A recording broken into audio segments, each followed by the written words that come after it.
ejo bundi numvishe uwo barimo kuvuga umusitari witwa Bijou sibyo ngo yatandukanye na Sentore byabaye intambara ngo baratandukanye ariko nta nubwo batandukanye menya da batatandukana ni ibibazo bibareba ashaka ko yarageze agasanga hari bitagenda neza mu ruhande rwabo sibyo ubundi ku cyabantu binjira mu buzima bw'abandi ngo ubwo rengo ni icyaha cyabaye ngo atwanira abasezeranyije ngo batandukanye none se ko niba barasanze bitemera rega nibareke guhambira abantu bitemera kubaka Yes ushaka kugira Avuze Joey ushaka gusezerana nawe ntazi kurya ibiro bibiri by'umuceri n'urugero najyo nka kuba impamvu nabihakanye nari ntara kwa master plan z'ubukwe okay ibintu byose burya bigenda bihinduka ubukwe ni ikintu kigari cyane ushaka gutekereza gukora ibintu bigahinduka kandi enda mbere waravuze ngo ntabwo ari byo kuko ubu utarabishyize ku murongo hakiri kare yego ariko nyine narazikoresheje warazikoresheje zarimo zamoko yose ntabwo wari ufite impungenge uvuga ati ariko noneho abantu bari bubone mu bukwe bwa Bishop nakoreshejemo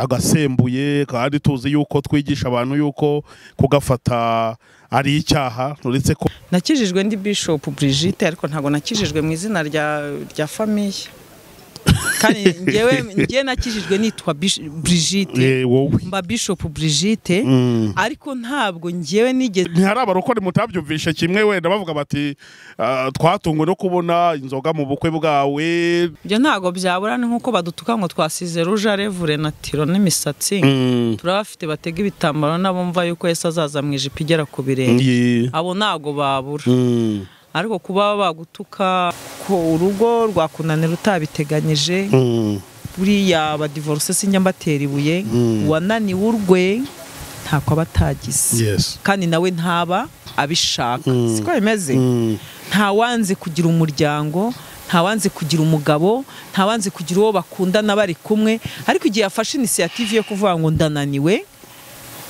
wimubuza ibindi byishimo arimo kubona imbere ye mu gihe abashije kuba ashobora gukurikira Imana akabasha gusenga no kuba Imana namusezeranya ntimukicwe n'agahinda Bishop Brigite arahari nimwicecekererata Inshuti bakunzi ba Iyobokamana TV turabasuje mu izina rya Yesu Kristo ni kwa kundi mumenyere ko tugira gutya tukazana abantu batandukanye maze tukabasha kuganira nabo murabona ko twicaranye n'umukozi w'Imana ntabwo ari mushyashya kuyobokamana TV kuko asanzwe ari umukozi w'Imana dufatikanya uyu murimo mu izimana yaduhamagariye kugira ngo tubwire abantu inkuru nziza ya Yesu Kristo murabona rero ko turi kumwe nawe twicaye ahantu heza pe nimvuga ngo ni heza mu byukuri urabubyirebera nawe muri ayo mashusho uri kubona atambukamo ni ku nkengero z'ikiyaga cya Kivu ahitwa kuri Brasserie ku Gisenyi na ahantu hari hoteli yitwa Kivu Hiri Top Hotel ni hoteli nziza ni hoteli igufitiye ibintu byose amashambure meza customer care yaho bakwakirira rwose hafu kigira mu muhanda twagiye kubona tubona bahise batugobeza ati nimweyizire bana b'Imana ngira ngo Bishop we tuhasanze ari buze kugenda atubwira byinshi murabona uko imeze uko ifite amashambure meza uko bagufitiye ibintu byinshi nkuko muri kubona muri video zirimo zitambuka aho ngaho reka rero twakiriye umukozi w'Imana tumusuhuze tumuhereze ikaze kuri Kivu kuri Iyobokamana TV uziko bwiza bw'iyi hoteli butumye mpindura izina ry'ikinyamakuru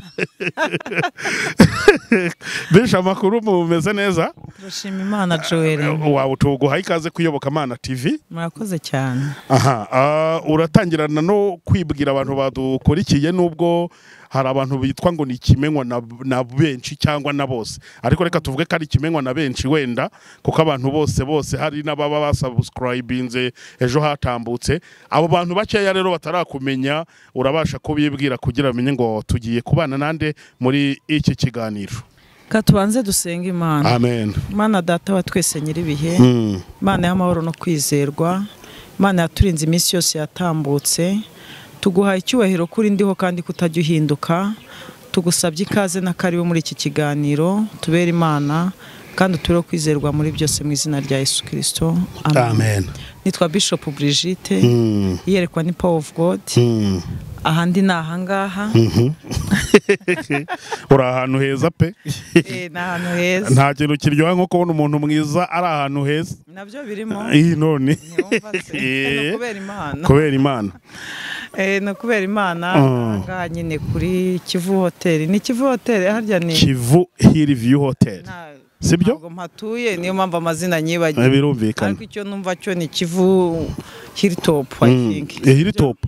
Ni Hilltop koko. Kwibagirwa manager yangane, ntabwo ari twe twashyizeho izina rya hotel. Ni Kivu Hilltop Hotel. Ariko reka tubwire abantu bose batwumva Kivu Hilltop Hotel kugira ngo abantu bose bahashaka bageze i Gisenyi baharuhuke. Mu by'ukuri hari ukuntu nk'umuntu ava i Kigali yananiwe kujya kurara mu mahoteli hariya mu mujyi hakumva ni rwaserera y'urusaku n'ubundi, ariko kuza nk'aha ngaha kw'aya mazi n'abantu baturuka mu bihugu bitandukanye mu migabane yose itandukanye baza baje i Kigali bazi ngo niho baruhukiye, ariko mu by'ukuri njye numvisha hariho ho kuruhukira, amashambure meza, kugenda mu Kivu. Uzi ikindi gishya, baguha ifi barobye mu Kivu uwo mwanya, kandi noneho ngo ntizihenze pe, ariko manager arishyura.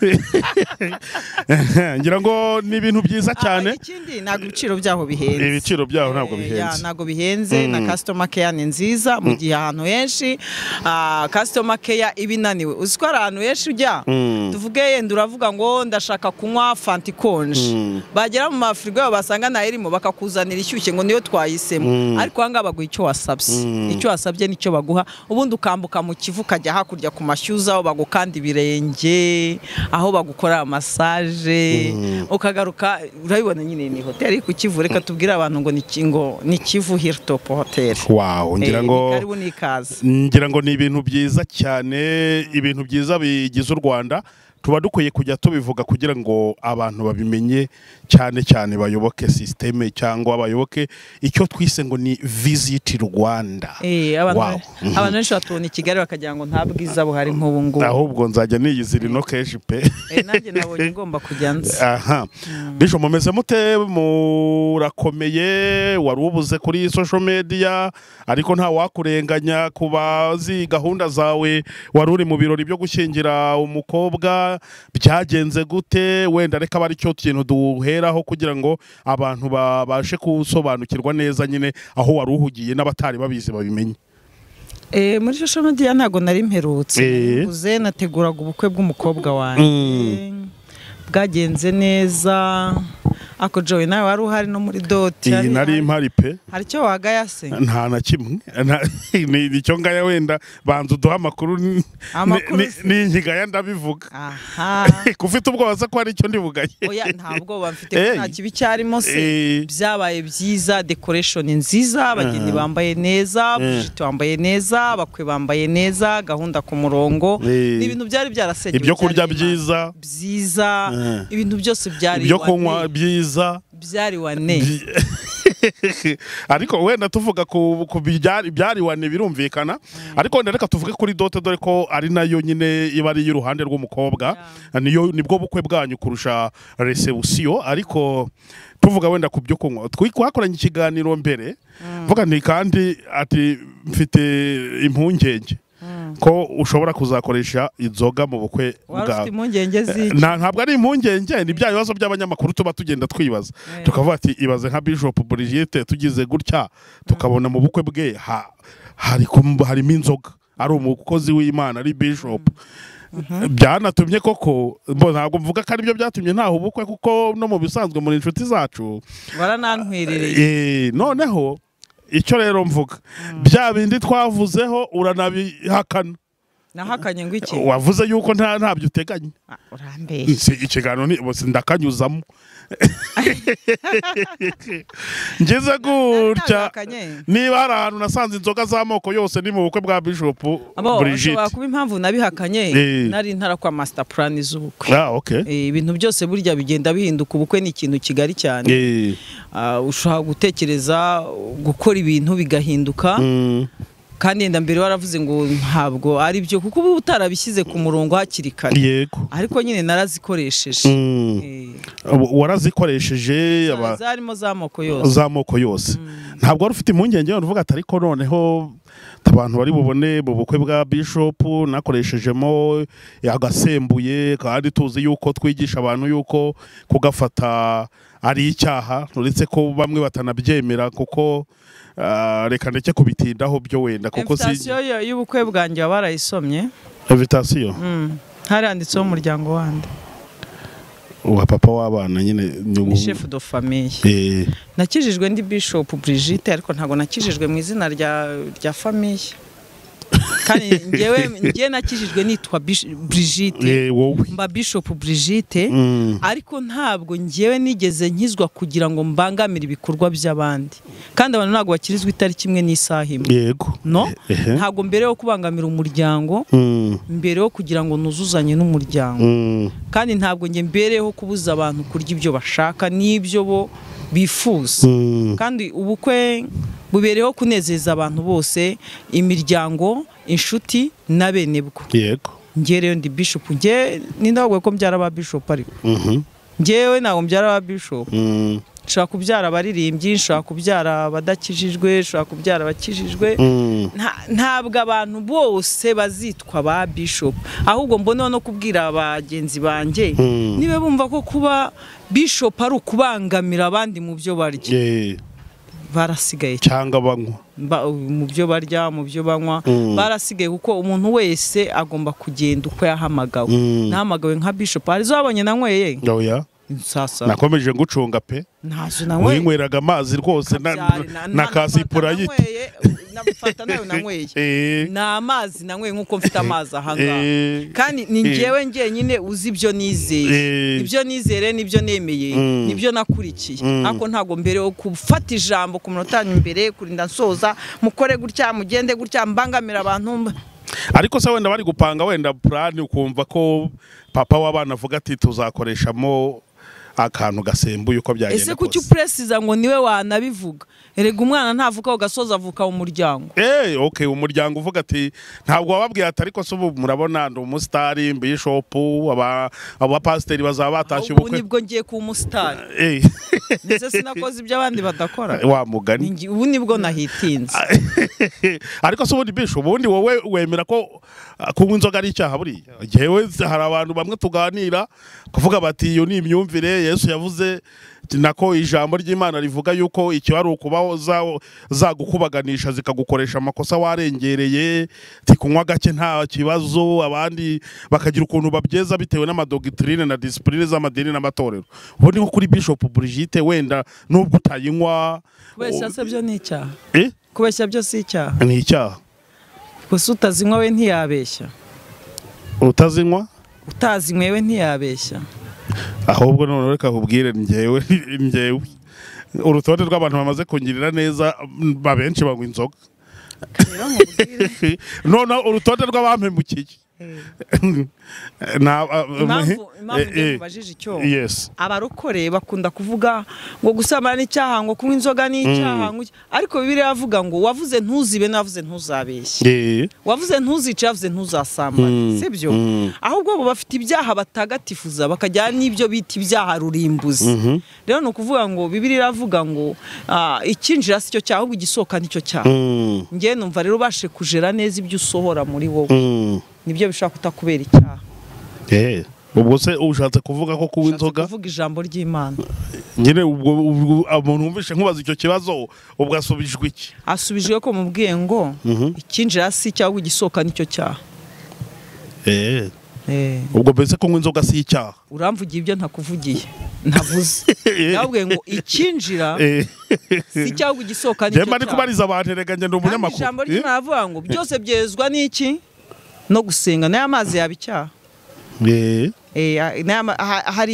hari isomo nize muri ekonomi ryitwa amageneritirite rivuga ngo igihe cyose wariye ni kavu imeze gutya ni ukuvuga akabonekamo umurongo uzamuka gutya ukamanuka gutya iyo urenze wa murongo wasi ukajya hasi uba wamaze kwangiza uba wamaze kugera mu gihe urimo kwangiza ibyo ariye wakabaye usevinga. Yes. Bivuga mu yandi magambo rero wagejeje hasi hariya byakubereye icyaha n'uwariye cyane akarenza agahaga cyane aba yakoze icyaha.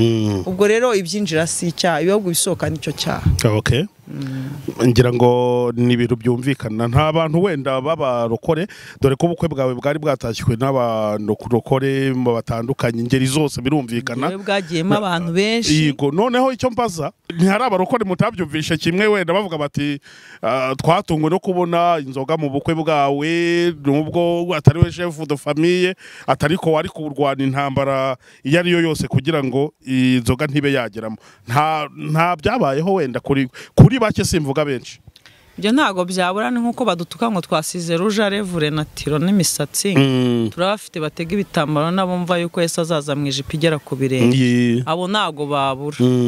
Ariko kuba bagutuka nge mpora nkubwa ngo ni imyumvire yabo bifitiye izatuma ntaho bagera. Niyo mpamvu benshi usanga bubaka mu mafamiye bikananirana, se uko akaza akamusura nk'akantu akakamwima ati ntabwo Imana se uko ari umusaza kandi yashatse muri urwo rugo ari umukazana, ugasanga yanze kwakira umuryango aho yashatse akagira ngo ntiyisenyera.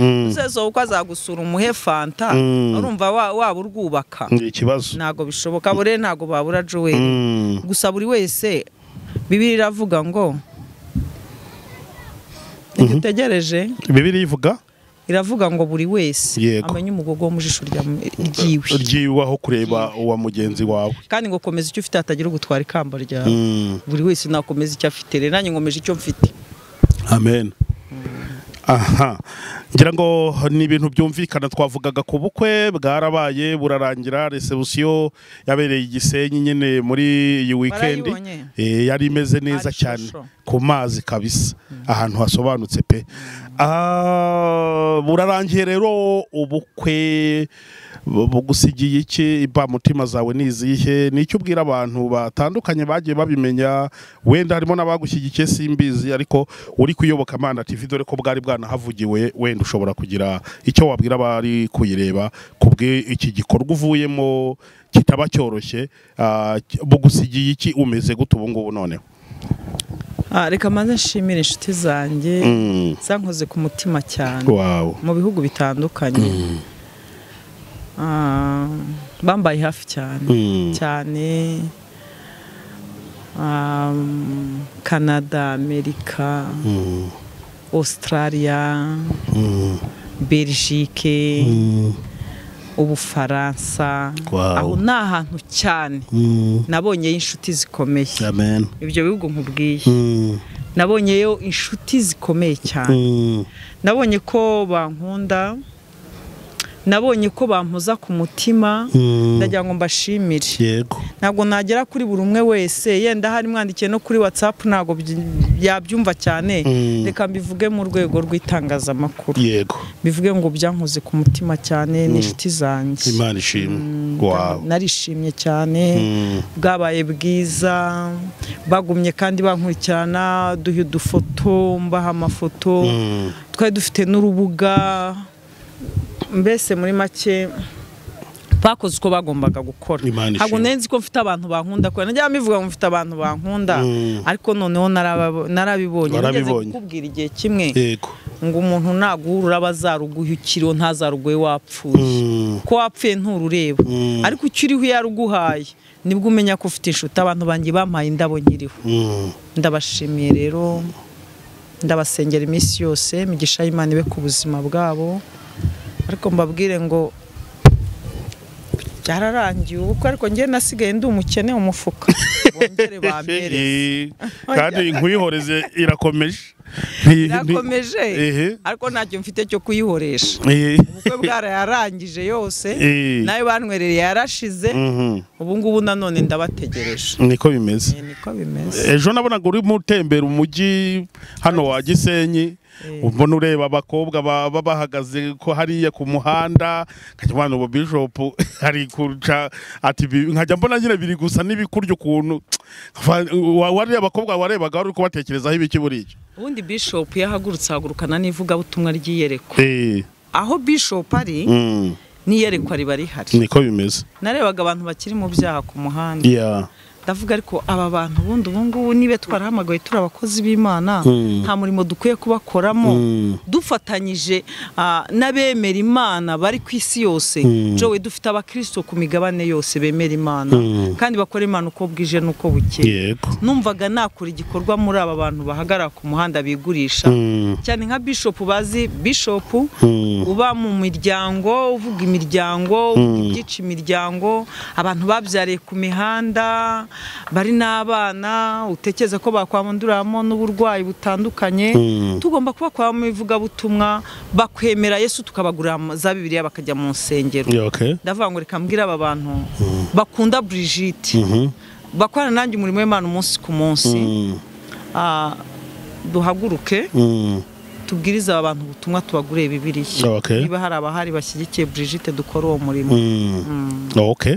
Ubwo no kuvuga ngo uteganya ko wazagaruka hano Igisenyi ukababwiriza ubutumwa bwiza ariko ukanabaha ijambo ry'Imana kugira ngo ribafashe. Mu byukuri ni igikorwa cyiza. Ijambo ry'Imana ni inkota y'ubuzima. Ntago ushaka kubwiriza umuntu utamuha intwaro yo mu gakiza. Iyo ubwirije umuntu akizera Yesu akabatizwa akizera ifo kugomba kumana Bibiliya. Nicyo kimenyetso kikwereka yuko yamaze kwinjira mu gakiza. Noneho gahita umworiyanta mu idini ryaho wavuze ubutumwa. Icyo nicyo gikorwa noneho numva Bishop yinjiye mu kurenza ibindi byose. Ahubwo abakunzi banjye bari kuri ya migabane itandukanye ndashaka bamfashe tugure Bibiliya abantu. Erega imirimo yose dukora twerekeje amaboko yacu Imana izayiha umugisha.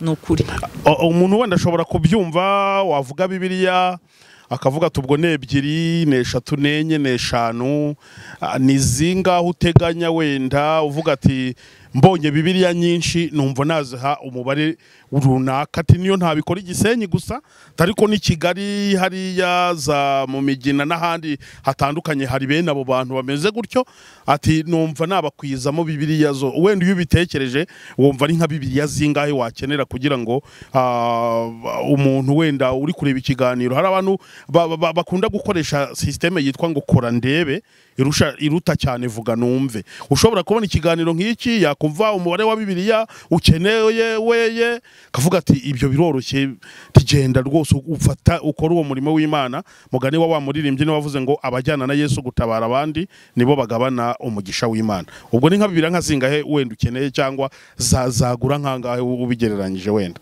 urazi Jowe Imana yampaye amavuta yo kuyobokwa n'abantu. Ubundi ngewe mpagaze abantu baraza. Niba wamagarika repfo muri kaburimbo abantu 1000 baza. Kuba mfashe Bibiliya nkavuga ngo nimuze mwumve Yesu. Babanza no kumva umudamu wemera Yesu. Barabanza bakamwegera.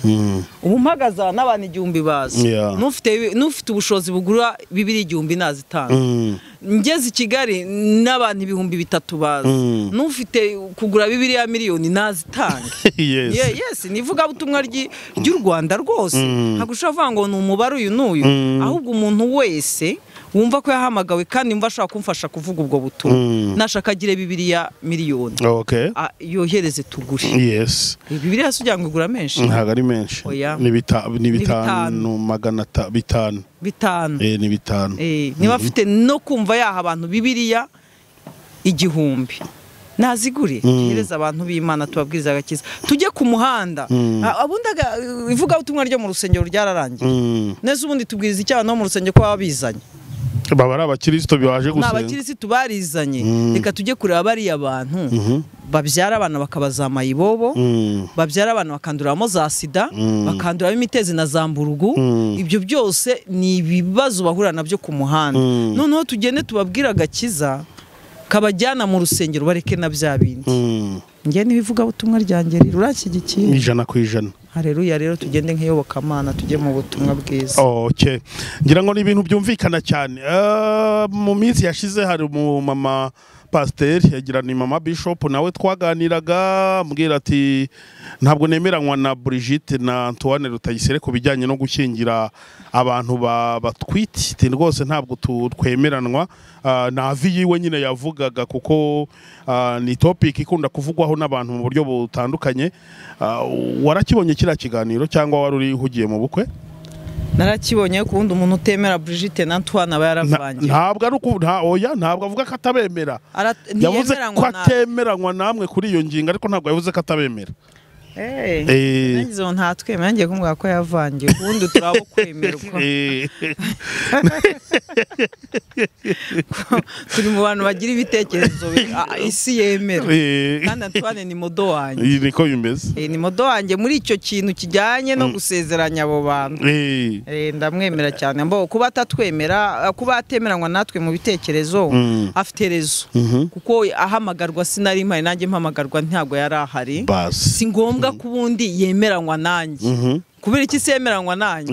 Ni fiye doneri wanjye se? Ni mwuka wera wanjye se? Yemera uko abishaka si Jolly se? Nta birebire mvugaho nabanzi byinshi ko nta birebire yenda ndi buvuge. Hari kuba bango dusezeranya abatwite abenshi babasezeranya bihishe. Nawe kandi forum ayoboye azabanza amenye neza ko pastor muri forum bayoboye nta usezeranyamo abatwite. None se ubwo nibe hari abo uyoboye muri forum yawe basezeranya abatwite harya baca umugani ngo iki ngo zitukwamo nkuru sasa none ubu se tubashyire ku murongo ari muri forum we babasezeranya kuki sabemera kwa basezeranya ubwo ntibabikora bwihishwa niba atabyemera ari umuyobozi wabo ubwo ntiyabacyaha yenda nawe arabikora simushinjije ko abikora sinamubonye ariko nta tangazo bashyiraho ngo tujye gusezeranya abatwite yenda ngiye na Antoine Rutayisire nuko tubikora ku mugaragaro kuko nta bucakura tugira oya twe twahamagawe mu buryo bugaragara kandi ibyo tukora turabidefininga twabisobanura. Iyo muri kusezeranya wenda gutyo ubundi bintu byose tuba dukwiye kugendera ku ijambo ry'Imana. Muba mwumva hari nta hame ry'ijambo ry'Imana muri kwangiza reka bariko mbivuga ntabwo mbizi niba ari hari muri Matayo ntabwo ari wanditse mu Atesalonike. Wanditse muri Luka ntabwo ari wanditse muri Timote. Timote yaranditse Luka arandika niba yarasomye muri Luka nanjye mfite ahandi nasomye. Ibyo rero nashaka kuza ngo anjyane mu murongo w'iryo yasomye nanjye mfite iryo nasomye nashaka kurimenya hazanshake ndimwereke. Sibyo buri wese afite ijambo ni haro mperutse kubona yatondetse ibyanditswe ari kuri B.Brigite sinamwibuka neza ariko harantu nabibonye nibajye bandiraho hiti erega bose babarya hiti ku kazina kanje nibahitinge nyine yewe nakoze akanwa n'izina ushaka kuzamuka wese ajya mvuga bateraho agafoto yanditse ibyanditswe nk'ijana yerekana ibinsinda se nanjye nzajya muri biranandika ibindi afite ibyo agendera ufite ibyo ngenderaho ndacyabasezeranya isi yose inkurikiranye abatwite baze abadivorce baze. Ese iyo ugiye gusezeranya abatwite haryo banza kubatuza biravuga ngo mwatura ibyaha byanyu ndamwatuza nyuma yo kwatura biravuga ngo nta rubanza ahubwo se abo bantu bigize Imana banga ako sundi ntago bigize Imana itanga imbabazi ahubwo bihaye ibyubahiro birenze kugira ngo bajye birirwa babirukaho mutubabarire niko babishaka. Ubundi pastor atanga imbabazi na ambasaderi w'Imana kuri ya ntebe yicaye niba adatanga imbabazi se wazazihabwa nandi niba se nyuma y'imbabazi nta rubanza we azimana nkandi umuntu watwise araje asabye imbabazi aratuye arababariwe wowe urazimwimye wese uzazihabwa nande Imana se kizitanga nkanswe wowe uri igiki ariko iyo uko yabisobanuye we yavugaga yuko kuba basabye imbabazi ndetse bakababarirwa igihembo cyabyo atari ukubashyingira kuko byaba ari ukugumura urubyiruko nabo bakajya babumva yuko ubwo nibatwita imyumvire itari muri Bibiliya nafata imyumvire ye yo kuyihuza na Bibiliya. Ibyo yita kugumura urubyiruko ni imyumvire ye ariko idafite aho ihuriye na Bibiliya. Iyo ni doctrine ya church na itandukanye n'Imana. Nibe doctrine ya church yari ukimubwira ko atagomba kugumura abakristo bari imbere yiwe sibyo ibyo nabikora ariko bisobanura ati ni doctrine ariko nyuma yuko abantu basabye imbabazi sibyo bababariwe. Ese ko dushingiye abatwite tubareke kutabashingira none bagumye bakora uburaya kandi basabye imbabazi umurimo bari ngo mubarindire babyare mujye mwabashingira baza bitwa bagarukira Imana atagarutse atagarutse kwigikomere cya mbere ajyana ari uko wanze kumufasha abenshi ntibagaruka bava no mu nzu y'Imana bakagenda.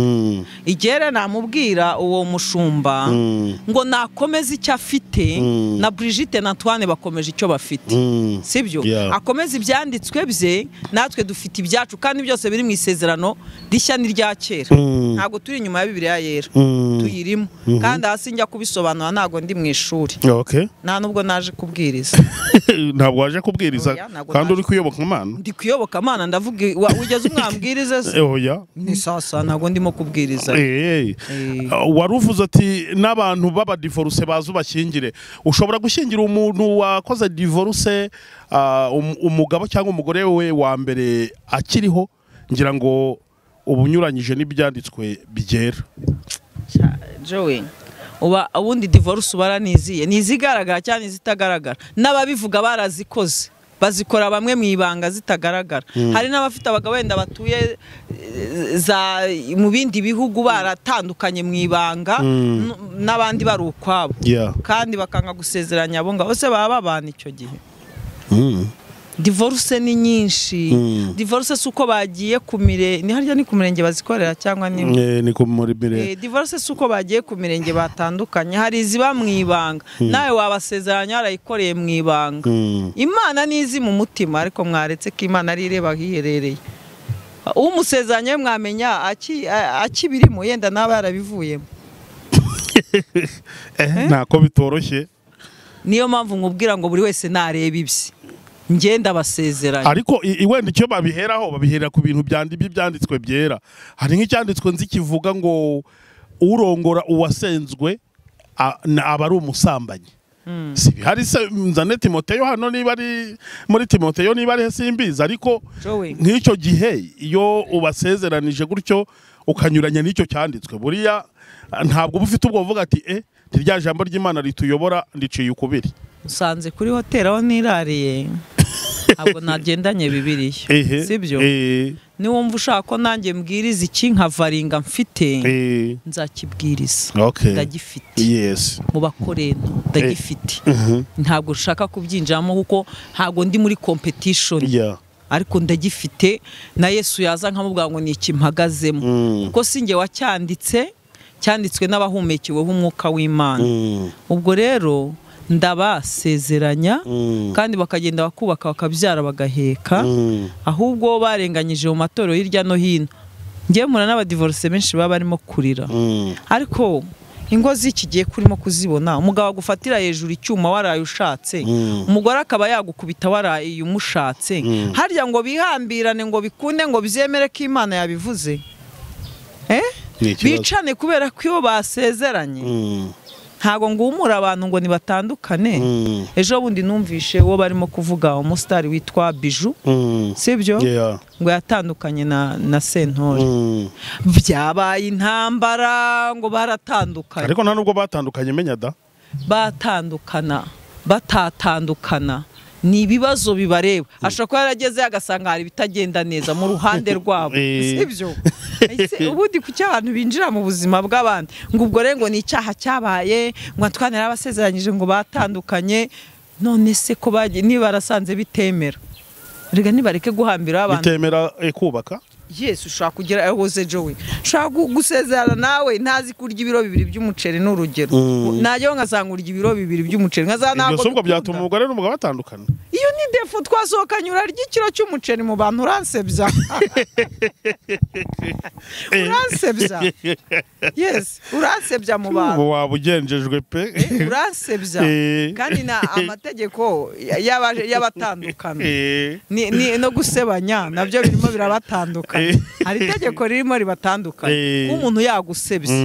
Rero ubwo se nsanze kuko mu bantu dushaka kujya muri reception ukaba urya ibiro 2 by'umuceri cyangwa ukarura ibisoro byose ukabirangiza biraho, ntabwo twaba dukomezanye. Wabugeragejwe pe n'urugero na Bijou yabashaka gusanga hari ibintu yasanze bidakunda cya Sentore, agasanga hari bidakunda kwa Bijou. Rero kuba nk'ejo uretse ko atanasezeranye mu murenge,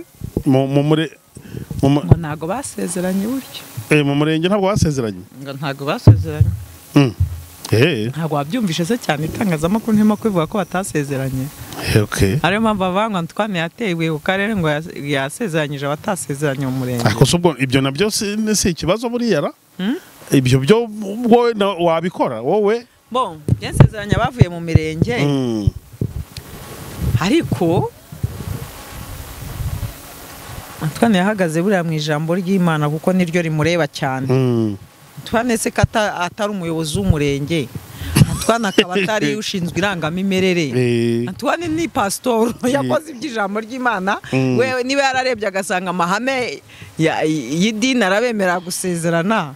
Yarabasezeranyije ariko nyine ago nyesezeranya baciye mu mirenge aho niho nandukanye yenda nawe ngenda nabibabaza. Okay. Ariko kandi rero gusezeranya umuntu w'umudivorce wananiwe urugo ko urugo rwakunanira utabiteganyije buriya abadivorce sinjya mbatera ibuye wananiwe urwe ntako abatagize kandi nawe ntaba abishaka siko bimeze. Nta wanze kugira umuryango, nta wanze kugira umugabo, nta wanze kugira uwo bakundana bari kumwe, ariko igihe yafashe initiative yo kuvuga ngo ndananiwe wimubuza ibindi byishimo arimo kubona imbere ye mu gihe abashije kuba ashobora gukurikira Imana akabasha gusenga no kuba Imana. Namusezeranya ntimukicwe n'agahinda Bishop B.Brigite arahari nimwicecekere rata. ngira ngo buri wese aba afite ibitekerezo byiwe kandi nta muntu ukwiye kugizira ibitekerezo by'undi. Ngira ngo icyo ni ikintu abantu bagomba kumenya. Afite uko yumva ibintu nawe ufite uko byumva gutyo nubwo hari insanganyamatsiko cyangwa icyita rusange duhuriyeho cyane nako mwebwe muhuriyeho nk'abakozi b'Imana ni ijambo ry'Imana. Abayoborwa rero n'ijambo ry'Imana n'umwuka wera ngo nibo bana b'Imana. Ntabwo narwanya ibitekerezo by'abantu nanjye ntabarwanya ibyanjye turubahana mu mavuta. Yabivuze uko abyumva Jolly, yabivuze uko yabisomye cyangwa uko mwuka wera bimutegeka abyubahirwe kandi ibitekerezo bye byubahwe. Ariko nanjye ntabwo nakwemeranywa nawe n'ibye. Oya nkuko yavuze ko atemeranywa nanjye na Rutayisire nanjye ntabwo nemeranywa nawe. Ntabwo nemeranywa nawe na gatoya kuko nanjye mfite ibyanjye byanditswe mpagararamo iyo ngiye gukora ibyo bintu. Gusa nemera ko nta muntu uzabera undi inzira ijya mu ijuru. Azagenda ukwe abazwa ukwe nanjye nzabazwa ukwanjye. Njya nkunda no kuvuga ngo ntabwo nkeneye ko abantu banyemera ahubwo nkeneye uko Imana inyemera. Nta nubwo nkeneye gukora kugira ngo abantu bambone banshime, nkeneye gushimwa n'Imana. Byose bizasobanurwa n'umunsi w'amateka. Nicyo kizabisobanura ko kugira uwikorera undi rero. Gusa nzi neza ko buri wese afite ibyo azabazwa ku munsi we. Ngira ngo ni ibintu byumvikana cyane. Hari ukuntu iyo abakozi b'Imana bimikwa cyangwa basengerwa mugira abantu babimika ndetse ugasanga abo bantu bahise biyita ababyeyi b'uwo muntu bimitse. Umuntu wakwimitse umufata nk'umubyeyi wawe wo mu mwuka.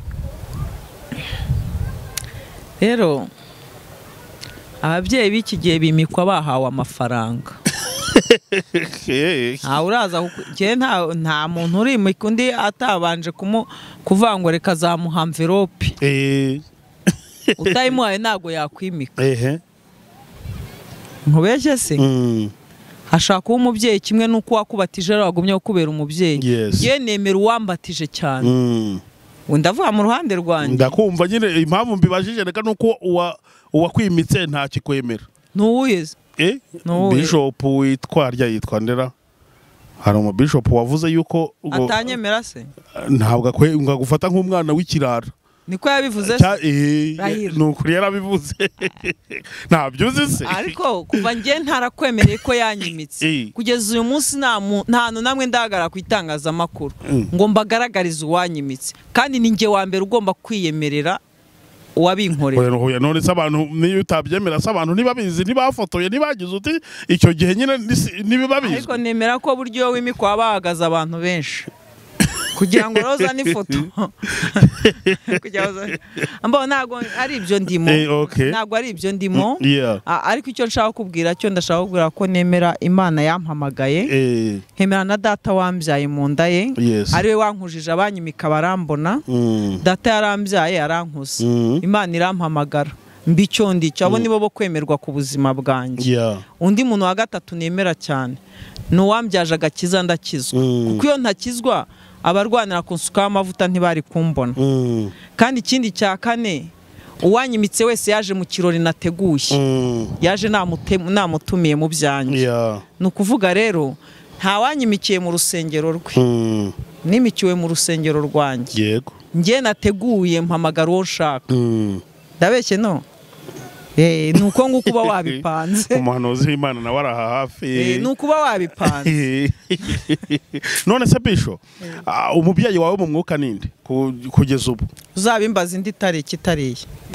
iyi tariki waje kumbaza ubukwe waje no kugira ngo umbaze abarwanyije ibitekerezo byanjye by'ukuntu nsezanya ababyaye abatwite n'abadivorce sibyo waje se kuza no kumbaza kuri iyi hoteli yitwa Kivu Hilltop kuntu naharaye n'ukuntu bimeze bo ibyo rero by'abanyimitse iyo ni yindi sije nge nta muntu ndatangariza uwanyimitse cyangwa umubyeyi wo mu mwuka ariko umunsi nzabishaka nzamuzana twicane kuri kamera harahari ntago ndi ikirara harahari nubaha mereza n'ituro ryanjye ry'icyacumi ndamwubaha n'amavuta ye ndayemera cyane bikomeye n'amavuta nkoreramo n'aya amavuta ya deliverance nkoreramo nirukaniramo nyabingi nirukaniramo abazima amahembe ibintu byose naye nkura ku birenge bye umunsi nzabishaka nzamuzana twicarane kuyobokamana mwerekane kandi wazanamvuga neza kuko azi uburyo aho yankuye mbatizwa ni naho n'ubuhamya bwanjye nzabuvuga ko mwese nta n'ubuzi njya gukizwa niho ubuhamya bwanjye buzavugirwa azampamiriza n'umubyeyi winyemera kandi koko nta buhamya bwawe bwo gukizwa tuzi mubukuye Yesu azawakeje ufite nk'imyaka ingahe nabyo uzabimbaza undi munsi namuzanye azabuba kuko azaho yankuye kugira ngo nkizwe ariko ntabwo ngiye kukubaza ubuhamya gusa bushobora kuba bukomeye burakomeye nyine uwo rero niwe nemera ni nawe wandeze anyigisha niba ureba byo gufasha abantu ayo mavuta niwe nyakuraho arakaze B.Brigite arakaze yirukana n'umuzimu tuzamenye icyo bita B.Brigite muri adolescence yarameze ati ntabwo mushobora gupfa kubimenya gutyo ngewe ubusanzwe kugira ngo uzumve life yanjye birakugora kuko ntago njya nkunda umuntu nyinjira mu buzima oya nubwo umuryango wananze no ahubwo reka mbwire profite mbwire n'abantu Bijou yaze ko dufata abana be mu bukwe n'umugeni yaranze nimuza kubona mu bintu muduhayira yitira ntambukije mw'iyi nkuru nta mugeni nta nguyu yarambwiye ati abana banje barigenga nza mu itangazamakuru naje ngenye Joel abantu tujye twubaha umuryango tuvamo cyo kubona ukuntu umubyeyi yazanye umwana mu itangazamakuru ashatse uriya mwana yanakurega umwana umuzana ute mu buzima bwawe mu gihe wumva yuko afite uburenganzira